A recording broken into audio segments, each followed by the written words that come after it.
আসসালামু আলাইকুম অষ্টম শ্রেণীর শিক্ষার্থী বন্ধুরা, আশা করি তোমরা ভালো আছো। তো তোমাদের জন্য আজকে নতুন আরেকটি ক্লাস নিয়ে হাজির হইলাম। 4.3 পর্ব 24, অর্থাৎ যেহেতু এটা চতুর্থ অধ্যায়টা অনেক বড় একটা চ্যাপ্টার, এই জন্য এটা একটু ক্লাসটা পর্বগুলো অনেক বেশি যাচ্ছে। তো আজকে দুইটা অঙ্ক নিয়ে আলোচনা করব তোমাদের সাথে, 25 এবং 26। এই দুইটা অঙ্ক এগুলো হচ্ছে উৎপাদক বিশ্লেষণ অঙ্ক। এই দুইটা অঙ্ক খুব বেশি ইম্পর্ট্যান্ট এবং খুব ভালো দুইটা অঙ্ক, কারণ বিশেষ করে 26 নাম্বারের যে অঙ্কটা খুবই গুরুত্বপূর্ণ একটি অঙ্ক। এই জন্য তোমাদেরকে বলবো অবশ্যই এই ক্লাসটি মনোযোগ সহকারে একটু বুঝবা। তো তোমাদেরকে বলবো আরেকটি কথা, সেটা হচ্ছে যে ক্লাসে যেহেতু চলে আসো, অবশ্যই 10 থেকে সর্বোচ্চ 10 থেকে 12 মিনিট তোমাদের সময় নেব। এই 10 থেকে 12 মিনিটের মধ্যে চেষ্টা করব তোমাদের এই অঙ্ক দুটি খুব ভালোভাবে বোঝানোর। তো আমি আর তোমাদের সময় নষ্ট না করে আমি ক্লাস শুরু করে দিচ্ছি।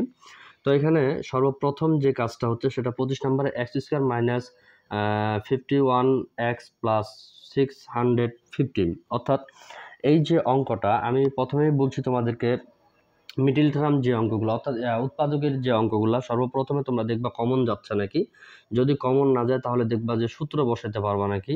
তারপর যদি সূত্র না যায় তাহলে দেখবা মিডিল টার্ম। তবে এই ধরনের যে অঙ্কগুলো আছে এগুলা সূত্র বা কমন কোনোটাও যায় না, এগুলা মিডিল টার্মই সব থেকে বেশি যায়। এই জন্য তোমাদেরকে বলবো যে তোমরা ডাইরেক্টলি মিডিল টার্ম করার চেষ্টা করবা। তো এখানে আছে তোমাদের 51 অর্থাৎ 51, এখানে আছে 650 650। তো এটাকে তোমাদের এমনভাবে ভাঙাইতে হবে যে এই 650কে এমনভাবে ভাঙাইতে হবে যেন তোমরা যোগ বিয়োগ করে আবার 51কে মিলাইতে পারো। অবশ্যই তোমাদেরকে আরেকটা কথা বলি যে আমার যে এর আগের যে ক্লাসগুলো গেছে, তোমরা যদি ওই ক্লাসগুলো একটু দেখে নাও, তোমাদের কাছে বুঝতে আরো অনেক অনেক সহজ হবে আমি আশা করি। তো এখন এই যে 650টাকে আমাদের এমনভাবে ভাঙাইতে হবে, অর্থাৎ ভাঙানোর যে সিস্টেমটা আগে খুব সুন্দর করে বুঝাই দিছি। এই 650কে ভাঙাইতে গেলে তোমরা 26 আর 25, অর্থাৎ 25 এবং 26 যদি তোমরা গুণ করো তাহলে তোমরা পাবা 650, এবং 25 আর 26 যদি তোমরা যোগ করো তাহলে তোমরা পাবা 51। তো x² minus 26x plus minus হবে মাইনাস 25x প্লাস 650। তো এভাবে তোমরা যদি এখন দেখো মাইনাস মাইনাসে প্লাস 26 আর 25 যদি আমরা যোগ করি তাহলে পাচ্ছি 51, 650 এখানে থেকে গেল। আবারও বলতেছি 26 আর 25 যদি তোমরা আবার গুণ করো তাহলে পাবা 650। তো এই মিডল টার্মটা এটা এভাবেই করতে হবে, কারণ তোমাদেরকে বলছি আমি যে নামতো সাহায্যে কিভাবে মিডল টার্ম করতে হয় বা ভাঙাইতে হয়, এইটা নিয়ে A to Z প্রত্যেকটা অঙ্কই তোমাদেরকে কমপ্লিট করার চেষ্টা করছি ইনশাল্লাহ। তো তোমরা অবশ্যই যদি তোমাদের কোনো রকমের জটিলতার সৃষ্টি করে তাহলে তোমরা একটু আগের অঙ্কগুলো অবশ্যই দেখে নিবা। এখানে মিডল টার্ম করার পরে এখন আমরা এই দুইটা করে কমন নেব। তাহলে এখানে x দুইটা আছে, এখানে একটা আছে, তাহলে একটা x আমরা কি করব, কমন নেব। তাহলে x এখানে থাকে গেল, মাইনাস থাকে গেল, 26 ছিল এখানে থাকে যাবে, এখানে মাইনাস এখন 25 কমন নেব। অর্থাৎ এখানে x আছে, এখানে কিন্তু x নাই, তার একই সংখ্যা যদি দুই জায়গায় না থাকে তাহলে সেটা কমন নিতে আমরা পারবো না। তাহলে এখানে 25 আছে, এখানে 650 আছে, 25 যদি আমরা কমন নেই তাহলে এটাকে আমরা ভাঙায় নিতে পারবো। তাহলে এখানে 25 কমন নিয়ে নিছি, তাহলে এখানে শুধু বসবে আমাদের x, এখানে প্লাস আছে, এখানে এখানে মাইনাস, এখানে হচ্ছে প্লাস, সেক্ষেত্রে আমাদের হবে মাইনাস। এই 650কে 25 দিয়ে আমরা যদি ভাগ করি তাহলে আমরা পাবো 26। একটু যদি তোমরা এখন ভালো করে খেয়াল করো যে তোমাদের মিডল টার্মটা এই যে লাইনটা ছিল, এই লাইনটা তোমাদের কমপ্লিট হয়েছে কিনা বা ঠিক আছে কিনা এটা যদি তোমরা দেখতে চাও তাহলে এই লাইনটাতেই তোমরা বুঝতে পারবা। এখানে আছে x প্লাস 26, এখানেও x মাইনাস 26, এখানেও আছে x মাইনাস 26।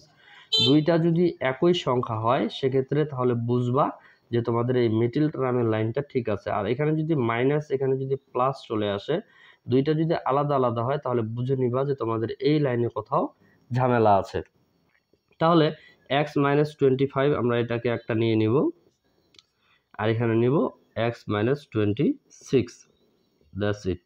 এই অঙ্কের অ্যান্সার এটাই, খুব সহজ। তবে সহজভাবে যদি তোমরা বুঝতে পারো, বুঝলেই সহজ, না বুঝলে অনেক কঠিন।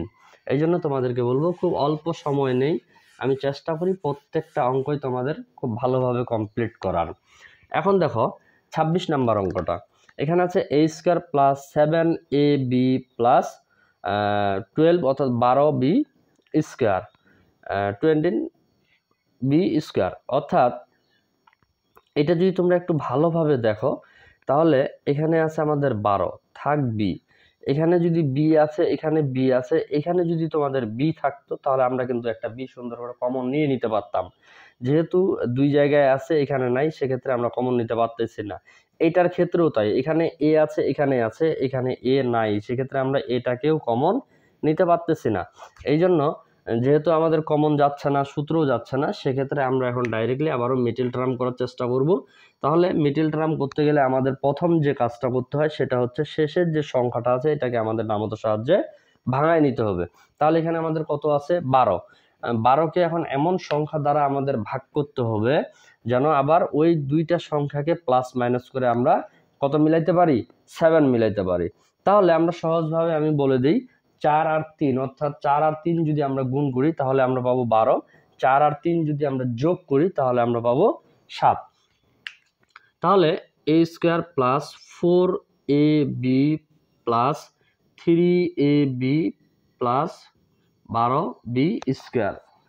একটু যদি খেয়াল করে দেখো আবারও, 3 আর 4 যদি আমরা গুণ করি তাহলে পাচ্ছি 12, 3 আর 4 যদি যোগ করি তাহলে পাচ্ছি 7। আচ্ছা, এখন এর আগের অঙ্কটার মতোই আবারও আমরা দুইটা করে কি করব, কমন নেব, দুইটা করে কমন নেব। যদি দুইটা করে কমন নেই তাহলে এখানে a কমন যাচ্ছে, তাহলে a প্লাস এখানে হচ্ছে 4b, কারণ a এখানে দুইটা ছিল, একটা কমন নিচ্ছি, একটা এখানে বসে গেল, প্লাস থেকে গেল, 4 ছিল 4 বসে গেল, a ছিল a কমন নিয়ে নিছি, a আর বসবে না, bটা এখানে বসে গেল, প্লাস ছিল প্লাস থেকে গেল, এখানে 3 আছে, এখানে আছে 12, অর্থাৎ 3 আছে, এখানে আছে 12, তাহলে 3 আমরা কমন নিতে পারবো।